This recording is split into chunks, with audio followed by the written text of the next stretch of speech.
So a Christian nonprofit is challenging the IRS after the agency denied them tax-exempt status. They're claiming Bible teachings are typically affiliated with the Republican Party. Oh my gosh. Joining us now to discuss this, Sandra Smith, host of America Reports. And Sandra, I just want to add to this story. To me, this is the weaponization of the IRS once again. Now it's aimed at Christians and Republicans.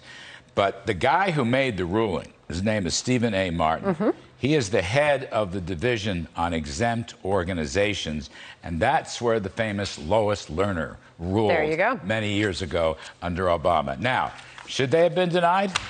There was no, and you know, I call it my Kudlow homework now, because you give me these stories that were not covered on America's Newsroom. I didn't look at this today. It is a fascinating one, and why every American should be concerned about this decision to not give this nonprofit religious organization-based organization tax-exempt status is there was absolutely no clear-cut, rule-based, law-based explanation from the IRS for denying them. And they have obviously filed an appeal. This could end up going to federal court. We'll see. But that being said, there was a suggestion that any organization applying for tax-exempt status that follows the teachings of the Bible must be Republican.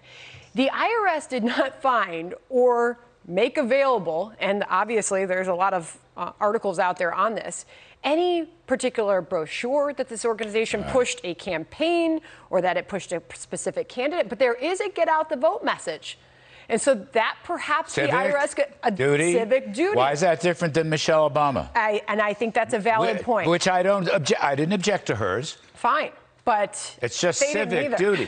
But did they say get out the vote for Republicans, not Democrats? That's right. So I think no. The appeal from the organization mentioned the nonprofit Michelle Obama started, called Civic Nation, whose mission is when we all vote. Very out there with its entire case, and more arguably affiliated with how they want you to vote in that organization. You think Michelle Obama's thing was voter registration for Democrats? Just asking. I mean, I think that this is... I'm just surmising circumstantially. I'll let you do that. What they also did, which I thought was really interesting here, is they pointed to the leader of the religious organization's political past. So they tried to connect the dots in many ways, but found no or provided no specific example of how he was pushing his past Republican past on the members of his nonprofit organization.